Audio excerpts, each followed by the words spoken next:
Well, hello everyone. Hope everyone's having a good day today. Well, I stopped watching one of my daily podcasts that I listen to on a daily basis, talking about politics, to do this video because their subject is they had someone do polling on basically, how's Trump doing in his first 100 days as president. And this is a topic I've talked about in the past long before Trump was inaugurated, sworn in.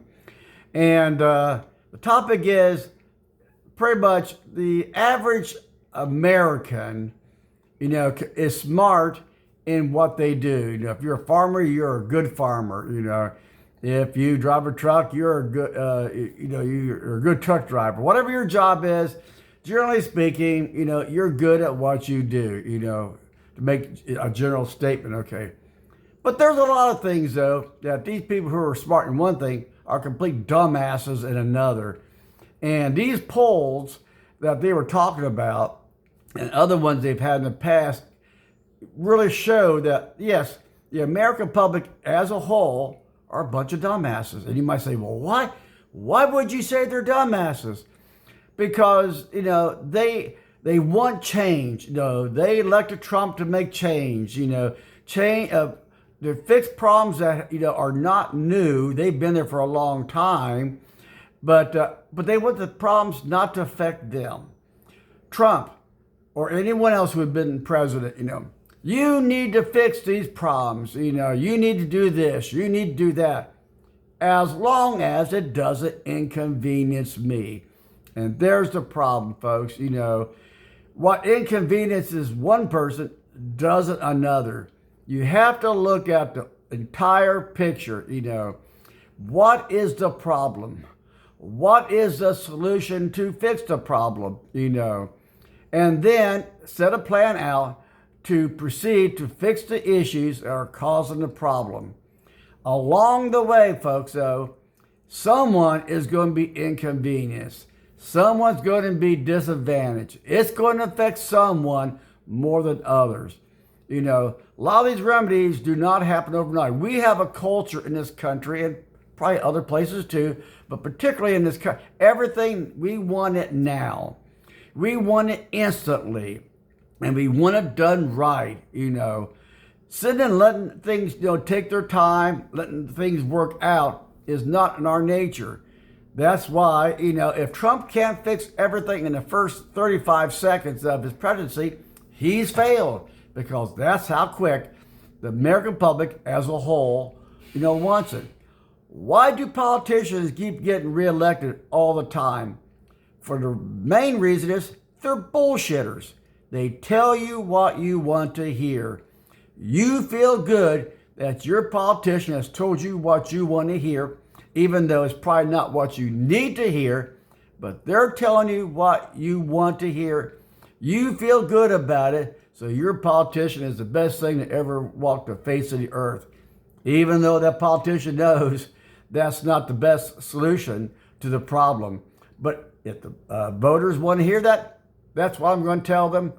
They're going to reelect me, and I'm going to keep getting kickbacks, and I'm going to come in as average Joe into this office and leave after 20 years a millionaire. And that's what most of them do. Why? Because they get paid by special interest groups, directly or indirectly, but they tell the public what they want to hear. There's an old saying that someone told me a long time ago that all the politicians are bad, except the one that represents you. They're okay, but all the rest are conniving liars and cheaters and all that, but not mine. My senator or my representative, whether it's at state or federal level, they're okay because they tell me what I want to hear. They make me feel good, even though what they're telling me is not good for this overall solution. And that's what these polls kind of indicated, that people are unhappy about this. People are unhappy about the tariffs. They're unhappy about this and whatever. And it's like, folks, these problems did not happen overnight, and they happen so slowly, the average American, just doesn't realize it. You see it, but you just don't put the pieces all together. Fixing the problems also do not come overnight. But with our mentality that we want everything now, if you want it done correctly and we don't want to be inconvenienced at all. That is why in many cases, politicians do what they do, because, they're going to cater to what the public wants to hear, not what the public needs to hear. But then the public keeps complaining. Why are we losing jobs to overseas? In the area where I live in North Carolina, town after town has closed businesses.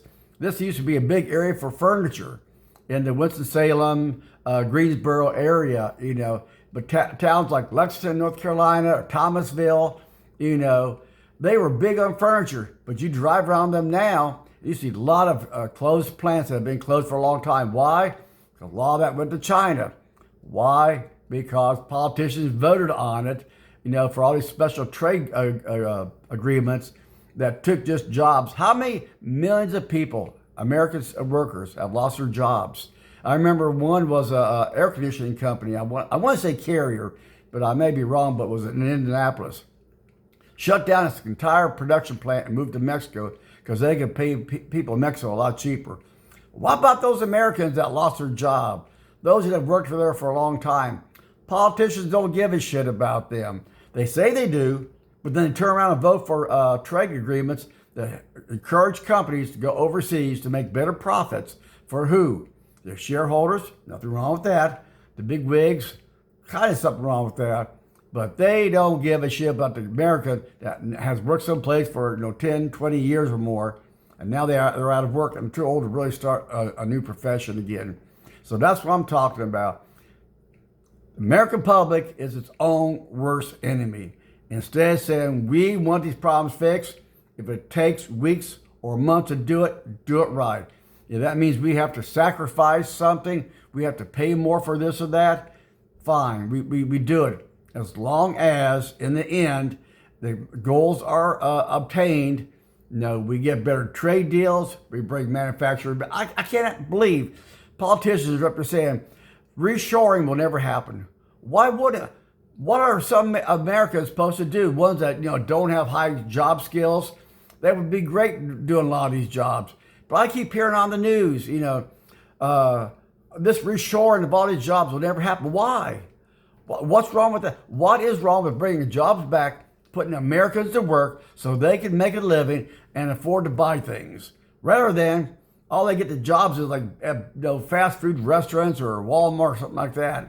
And at least they pay something, but the mentality of people in this country, and I'm sure it's in other countries too, but since I live here, I'm only concerned about the American economy and people. Many Americans are just stupid. Make the changes, just as long as it doesn't inconvenience me, and it's done like yesterday. And if it takes anything more than a week or two, you're taking too long. So anyway, again, based on this show I was watching, my podcast talking about the surveys, it just infuriates me. People say, well, they're against Trump because he hasn't fixed this yet, folks. These things take time. It takes strategy. You have to give time for these things to work out. And everything is just not done overnight, but that's our mentality. That's our lifestyle. Drive fast. We want everything fast. We want everything convenient. And as long as things get done the proper way with these social norms, that's fine. But, some things just take longer. And the American public, seems to, as a whole, when you watch these surveys, that's not how they operate. Make these changes, just as long as they don't affect me. So as long as I'm not inconvenienced, and as long as I don't have to pay a penny more for anything like clothing or auto parts or whatever. You can't have both ways, folks. You can't have both ways, but many Americans do. And we are our own worst enemy. My wife was talking about checking out our retirement plans and how they were going down and down and down the last couple of weeks. And like I said, give them time. They'll come back. And I checked with her yesterday, and all that money that I had lost in one of my retirement accounts, and it was thousands of dollars, is back where it started from. Right back where it was before all this started happening, And hopefully, with the changes that, are going to be coming down the road, not the next couple of days, maybe not the next couple of weeks, but months, and maybe into a year or so, I'll see my retirement account grow even more and more and more. But you got to be patient. You got to let the things that are going to fix the problem, do their thing. And they just aren't overnight solutions, That never fixes anything. It's like putting a Band-Aid on a cut. You don't see the cut anymore, but the cut's still there. Okay, it may feel better, but it's still a cut. It still has to change and heal itself. So anyway, I've ranted and raved for 10.5 minutes, but just watching these polls, people are so stupid. They just really are when you look at it. Talk to them personally, oh, that's a pretty smart person. But as a group, we're a bunch of dumbasses. We just have no patience. We want instant gratification, and we're not willing to let the politicians or business people do what they need to do to really fix a problem. Enough for that. Like, share, and subscribe. Hit that notification bell and have a good one.